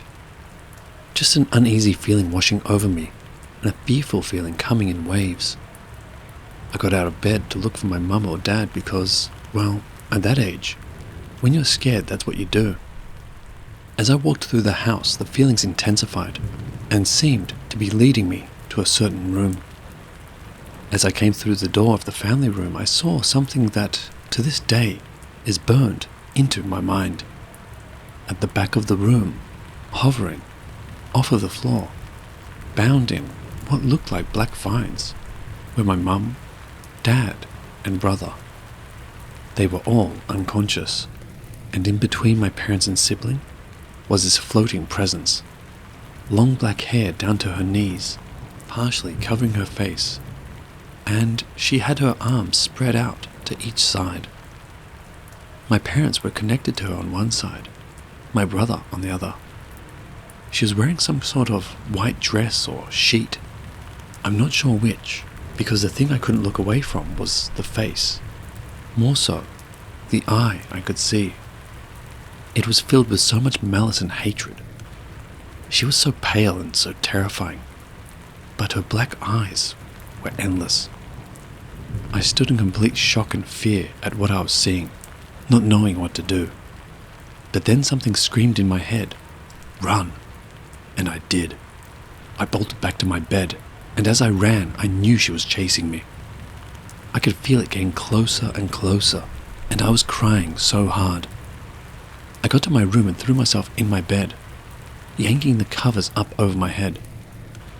Now, one thing I forgot to mention is that, for some reason, whenever I went to sleep, I always slept with one elbow bent behind me, not resting on me or anything, but my arm rested in such a way that the point of my elbow hung out behind my body. When I'd thrown the covers over myself, my elbow ended up in the same position, and as I felt the encroaching malice and darkness filling my room, I all of a sudden felt a massive bite on my right elbow and jolted awake. It was a dream, I thought, or was it? I, to this day, feel that bite when I recall that dream, which I still can do vividly, and I'm now 35. You'd think that was it, but no. After my parents split up, we moved to a small country town and things were quiet for a while. I got a new stepmom and went through high school. Then, I got into my first serious relationship. I'd visit his house and was very much enjoying that part of my life. It wasn't all roses, but having him got me through so much. I'd get home late at night after visiting him though, and noticed something just felt wrong. My room came off the hallway in our house, and near my door, I couldn't shake the unease.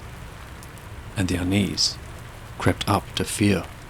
It's like my instincts were screaming at me. Something here isn't right. Run.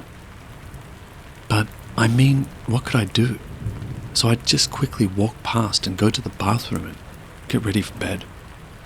But as I came out of the bathroom at the end of the hallway and looked to my room, I swear I saw a woman standing there, in a big dress, watching me. Hatred, malice, unease, all radiated off her in waves, and I saw her face, and those damn eyes. I knew it was her. That one from my dream so many years ago. It felt so familiar, but so wrong. This happened every night I'd get home from my boyfriend's house, and every night I was just as scared. She felt so powerful. And then she went quiet again. I thought I was past seeing her. I moved in with my boyfriend and we bought a house. I got pregnant and had my first child in '06, and life was good again. Then, one day when my daughter was a child, she said something that chilled me to the bone. Me and her dad were in our room, talking while we'd been doing jobs around the house. She was walking around with us and doing the kids' version of helping. It was really sweet. She'd gone quiet, then all of a sudden walked into our bedroom and says, "Mummy, there's a lady in the kitchen." My blood ran cold. I tried not to show fear as I didn't want to scare her. I said to her, "Oh really? What does she want?" And her response was, "She wants to talk to Daddy." Me and him both looked at each other like it didn't even click yet that it was the woman following me. We distracted my daughter, and both being believers in the paranormal, agreed to talk about it later. We didn't want to scare her. We never did get around to that discussion though. For the next few nights, she'd complained of seeing eyes. I asked her where, and she pointed to her doorway. "Lots of eyes. They're watching me, Mummy." I was at a loss what to do. I think it was that night, or the next couple, as I walked into the kitchen, that I felt that feeling. That damn feeling. So familiar, yet so haunting. And I was scared. She was back, and she'd stand in the kitchen, a black shade in the corner. I could see her out of the corner of my eye, just hanging there, watching. I, to this day, don't feel right being in my kitchen for too long. Neither does my daughter. It's just a constant feeling of unease when you're in there. But it's livable. Some days, it's heavier than others. Some days, you don't even notice it. Over the next few years, me and their dad separated, and I lost my mum. Lost many friendships as well. Also had something seriously affect my son. The heaviness was always there. My daughter honestly thinks she wants me for herself. She said she only seems to go quiet when you're on your own. We're isolated in the town we're in. Subjects like this are just not talked about. So I had to look into helping myself. I've done some things to try and remove her from my life, unsuccessfully. I think I'm stuck with her. She seems to be quiet now though. Who knows how long that'll last for.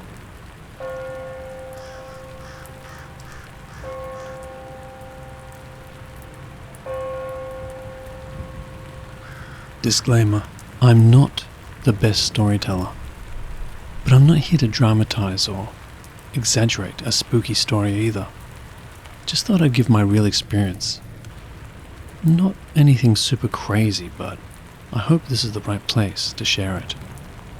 Also, trigger warning for anyone sensitive to the topic of someone unaliving themselves. After I graduated last May, I decided to take up a job at my local jail. Nothing long term, just figured I'd work for a year and save up some cash before college. Flash forward a little bit, and I'm only a few weeks into training.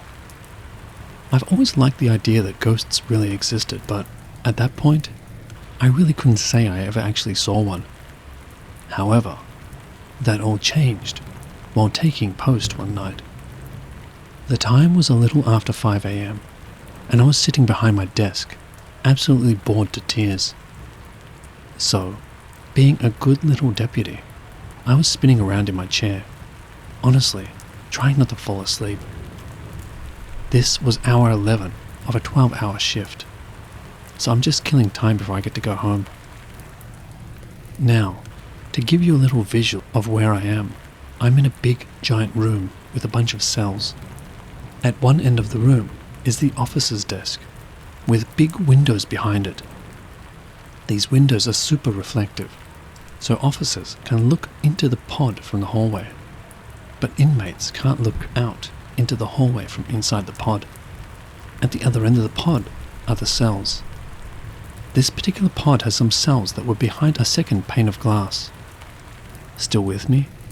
Because this is important, I promise. Anyways, I'm spinning around in my chair at my desk, and happen to glance up at the reflective windows behind the desk.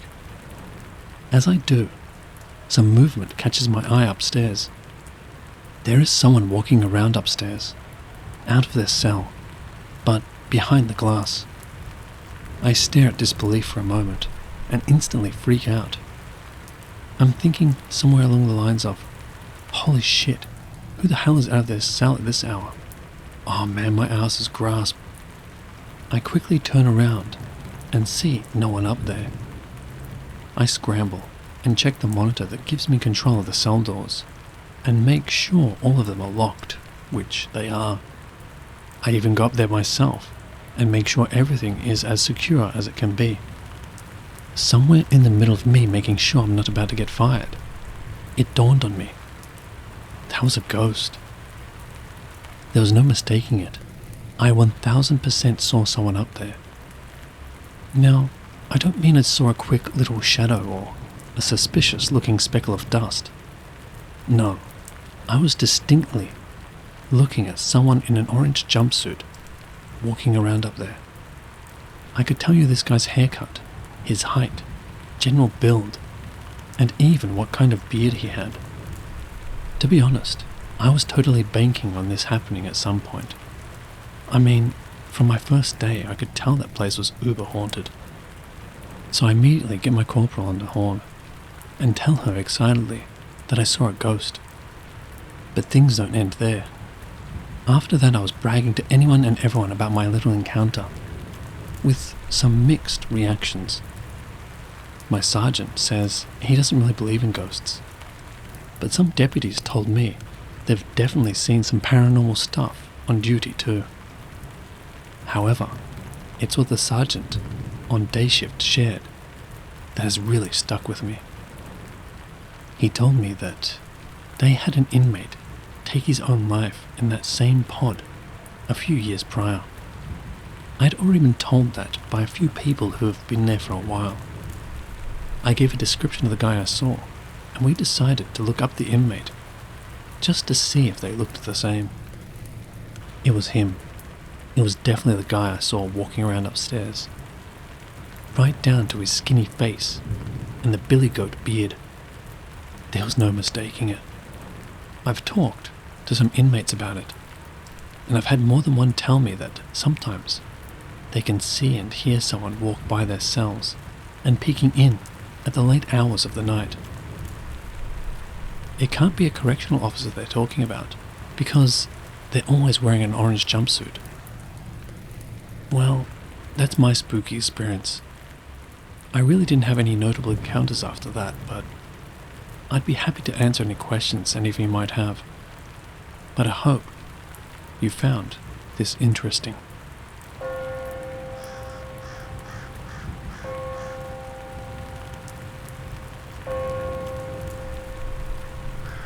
I'm from South Asia, where stories of jinn and black magic are common. Growing up, I always thought it was superstition or people misinterpreting mental illness or trauma. I've seen plenty of what people claim are possessions, even in my own family, but I never really believed any of it. Last night changed something in me. It was around 12:30 a.m. My internet was out, so I called my friend who lives next door to come give me a hotspot. He came over, sat down while I was on my computer, and, out of nowhere, he just froze. Completely still. No blinking. No reaction to me calling his name or shaking him. It felt like he wasn't there anymore. Then suddenly, after a couple of minutes, he moved. He looked at me, and his voice was different. Calmer, lower. He said, "Come with me. We have to get something out." For some reason, I wasn't scared, just curious. I followed him as he walked straight into this broken old room behind his house. It's a dirty, unused space. Nobody goes there. The ceiling is just wooden logs with dried mud on top. It smells bad, and it's basically falling apart. He didn't hesitate. He walked to a corner and told me to point my flashlight. Then, without searching, he pulled out a wrapped piece of cloth. Inside was an old folded paper, a taviz. Then he went to another corner and pulled out another, and then two more. He didn't guess. He knew exactly where they were. He came back to my room and washed up. Then he handed me the 4 tawiz and said, "Burn these and let the ashes fly away. He didn't touch them again. I tried. My lighter broke. I grabbed another. Nothing. The papers wouldn't catch fire. They just wouldn't burn. That's when it hit me how real this felt. I ended up throwing them out. After that, he dropped to the floor in full prostration. He sat there, silently for a while, then sat up like nothing ever happened. No memory of anything. I've never believed in jinn, not fully. I've always leaned on logic. But after last night, I'm questioning what I thought I knew. Something happened, something real, and it's messing with me more than I expected.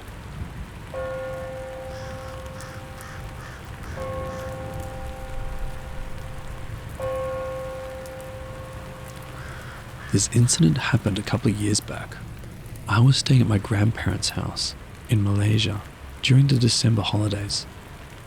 My kampong was like a typical village that could stretch a few kilometers from the start to the end. It was kind of like each house was located along a small river, and surrounding them were either forested area or vast oil palm plantations. Maybe it's kind of hard to imagine because some of us here don't have any kampongs of our own. Or it could simply be that I couldn't describe it in details. Anyway, my auntie, my sister and me wanted to go to a Pasar Malam bazaar one night. We decided to go there by cycling since the bazaar is a distance away, and furthermore my granny's house is a few hundred meters from the main road itself. On our way out to the main road, there's a huge concrete bridge that we have to cross to get to the main road. At that particular bridge, there was sort of a height limit clearance pole. You know, the type that you see at the entrance of a multi-story car park? Them. As we were nearing it, we heard the hoot of an owl. As far as we know, there weren't any owls in the village. I mean, my auntie's been living there throughout her lifetime, and she'd sworn that there weren't any owls in the vicinity. Then, when we looked at the peak of the poles, we got freaked out. We saw a woman squatting down, and she was looking in our direction. Although we couldn't see her face, it was covered by her long hair. We couldn't help but feel like we were being watched. We wanted so much to turn back and head on home, but somehow we didn't. We just slowly went past her. As we did that, we took a good look at her and wondered, how did she get up there? If she was a real woman, she wouldn't have been able to get up there on her own, right? Even if she was, what was she doing there at this time? We decided to leave the questions unanswered and quickly cycled away.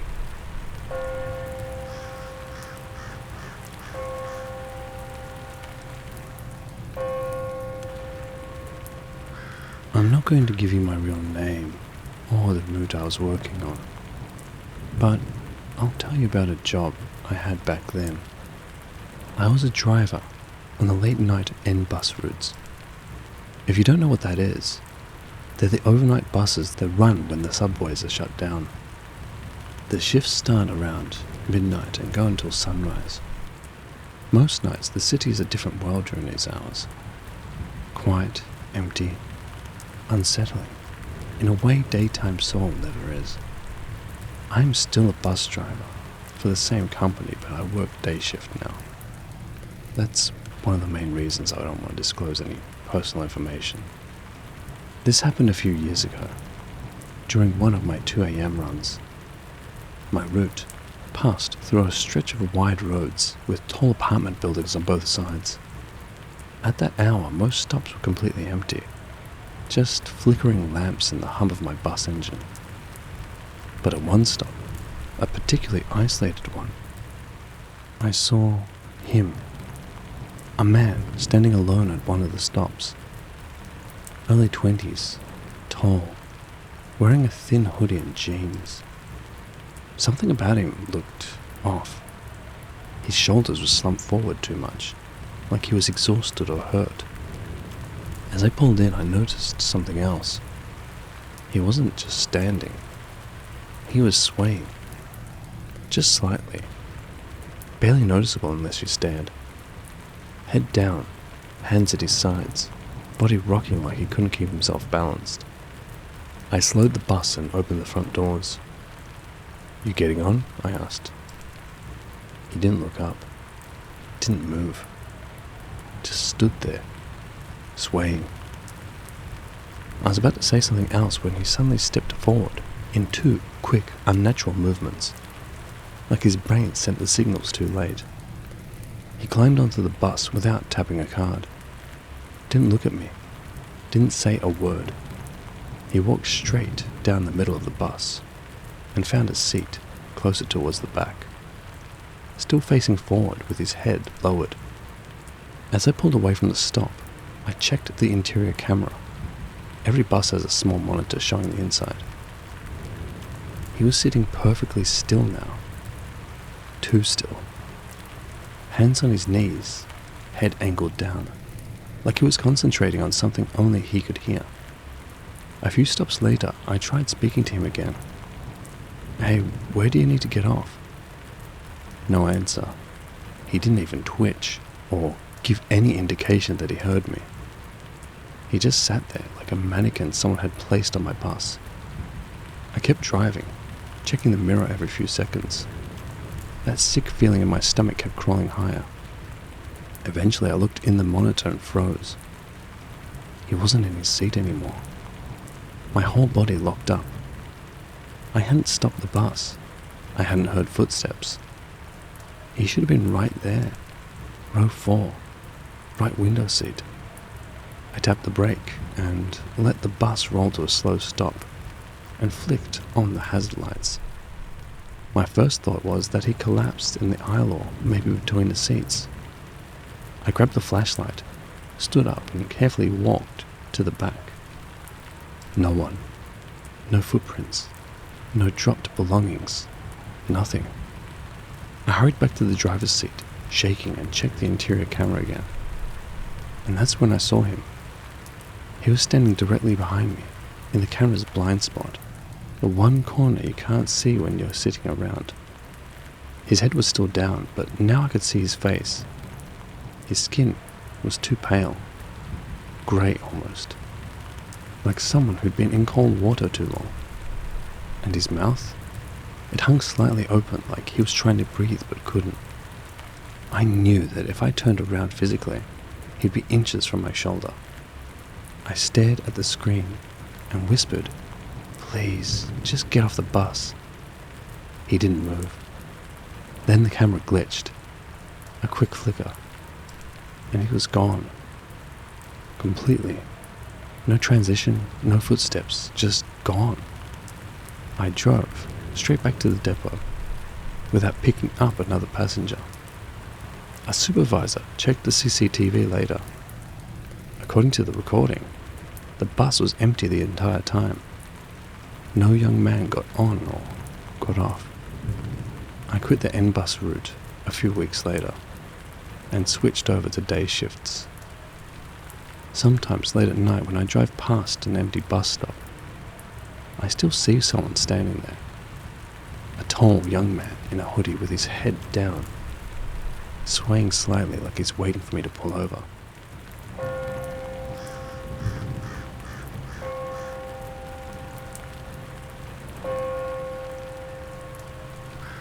This happened when I was a teenager, living near Novosibirsk. My parents had an old shortwave radio we kept in a storage room. It barely worked, but sometimes I'd mess with it late at night when I couldn't sleep. One night, around 1 a.m., I turned it on and started scanning. Mostly static. Then, I heard a voice. It sounded like a man speaking Russian, but very slowly, as if he was struggling to form the words. I couldn't make out full sentences, just fragments. At first, I assumed it was a foreign broadcast bleeding through. Then, The voice said my name, clearly. I froze. I hadn't spoken out loud. No one else was awake. The radio crackled, and the voice continued, quieter now, almost like it was whispering directly into my ear instead of coming from the speaker. I shut the radio off and unplugged it. The next morning I told my father. He laughed and said shortwave radios sometimes pick up strange things. That night, the radio turned itself on. Same static, same voice. But this time it said, "Why did you stop listening?" I unplugged the radio permanently. We threw it out a week later. I still don't listen to static anymore. Something about it feels like an open door.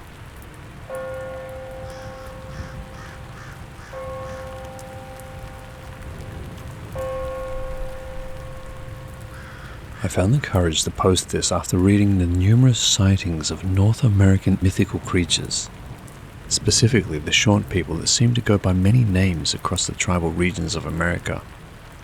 This exact type of creature has been sighted and discussed among Aboriginal people in Australia for thousands of years. In the southwest region, they're known as the huuuuuge, or hairy bushmen. Standing a few feet tall, they possessed insane strength and speed. Prior to colonization, there were stories of their friendship and alliance with Aboriginal people, but also there were stories of conflict and people, or even children, being taken by them. There were specific rules Aboriginal adults told their children, such as avoiding water bodies at night and the evening, and no matter what, never ever whistle in the dark. It invites the huuuuuges and only spells trouble, although even some Aboriginal people say these stories are just to warn kids about water safety. Well, in 1998, I knew none of this because I'm not Aboriginal, and at the age of 10 when all this happened, I had never even met an Aboriginal person or been taught anything about Aboriginal culture in school. It was the 90s and Australia had an uncomfortable relationship with the truth and colonization. Every school holidays I used to leave the city and visit my aunt in the picturesque southwest countryside. I needed no encouragement in going because I loved the outdoors and had free rein to run amok on the dirt bike and go fishing along the magnificent Blackwood River whenever I felt like it. And I went a lot. It was the 90s in Australia, and incredibly safe for a 10-year-old kid to roam the landscape for miles and hours on end, all alone with nothing but a trusty pocket knife. I was able to walk through my aunt's massive property to the edge of the forest and then into the depths where the river flowed through, fishing for trout and redfin. On the last evening, before I was due to go back home to the city, I was down there fishing alone as the sun was setting. I knew I'd get in trouble for being out that late, but having already snared a few trout, I figured I'd be quickly forgiven. Plus, I was still getting bites. I remember having caught the fish and kept them in an old metal bucket. I was on my last few pieces of bait when I recall hearing a tiny pinging noise on the side of the bucket. At first, I thought nothing of it because large gum nuts often fell from the trees. But then, it happened again. Much louder and more forceful this time. I remember checking the bucket and realized they were small rocks, not gum nuts at all. I looked around assuming of some kids from a neighboring property, which was very unlikely as it was maybe a 30-minute walk to the next property. The other side of the river backed onto the national park where there were no other farms for miles. Plus, I hadn't come across any kids throughout my entire stay at the farm. This is where it got pretty scary. The rocks got bigger, and they started flying in from different directions, cutting my cheek and hitting me in the head. At this stage, I started crying. I was only 10 after all, and dropped the fishing rod. I had 3 large trout in the bucket, and my intention was to pick it up and run back to the farm as quick as I could. as I bent to pick it up, I was hit by another rock in the side of the head and fell over. I pulled myself up, and I stared over to the other side of the river, the main source of the rocks. What I saw paralyzed my whole body with fear. It was nearly dark at this stage, but I saw the outline of 3 short-looking bodies covered in hair. I would have put them at maybe 1 meter tall, 3 to 4 feet, the size of children, but with bodies of men. Their faces looked like they were part ape, part human. It was their eyes though. Even though it was getting dark, their eyes had this piercing yellow glow but were completely black in the middle. They wore no clothes, but were covered in extremely thick, clumpy hair all over their bodies, except from their knees down, and had arms that hung almost like cavemen. But here's the strangest thing.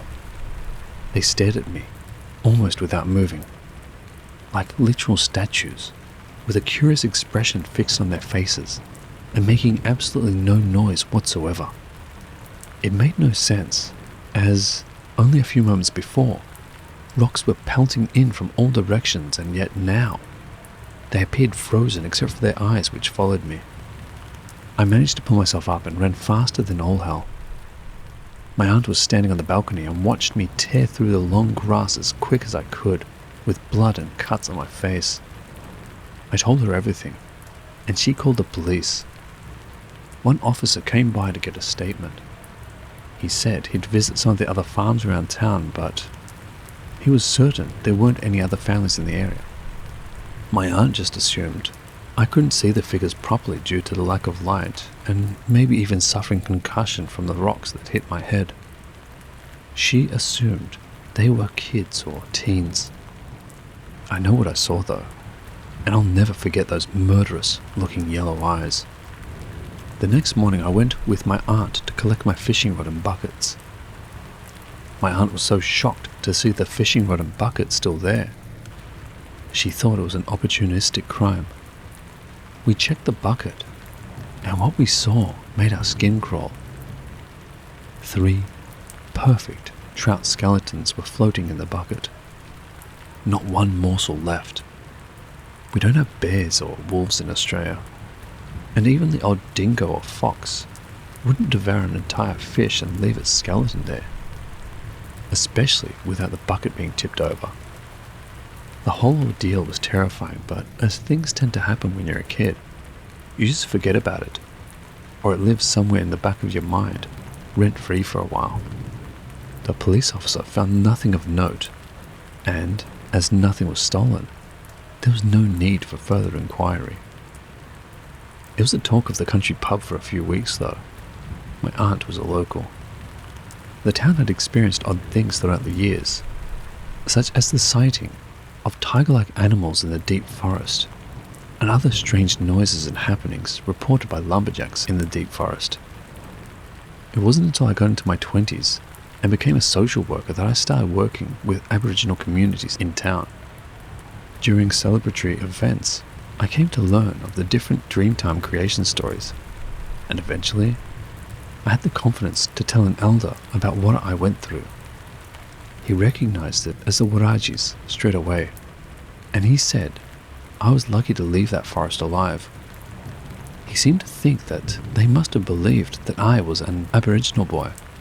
I have a mixed racial background, and the protocol would have been for me to leave a couple of fish outside the bucket, screwed on sticks for them to come and collect as payment for fishing in their river. But, as I didn't, they reminded me, first few pelts. And when I still didn't, they eventually attacked. There aren't any Aboriginal families in that part of the southwest to this day, which may explain why it only happened to me. The elder believed they could have taken me though, for disobeying their sacred customs. That part wakes me up in a cold sweat in the middle of the night, because I believe they could have. It's not a story I tell to my family and friends, but will confide it in with the odd Aboriginal colleague or client at work, and they tell me similar things. Don't even get me started on the Australian desert. I'm 36 now, and as time goes on, I find this event something I think about more often as the years roll on, despite becoming more logical and cynical in age. I ponder its significance and proof of otherworldly beings living alongside us on this planet. Thanks for listening.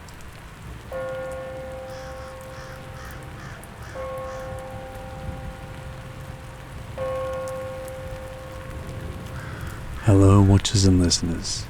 Thank you all so much for listening. If you have a story you would like to share with the channel, please send it to my email, which is found in the description below. If you'd like to support the channel memberships are now available with badges and emojis. Only one tier at the moment, but more will be added soon as interest grows. And as always, the biggest thank you to all of you. I truly appreciate it. And remember, Papa loves you.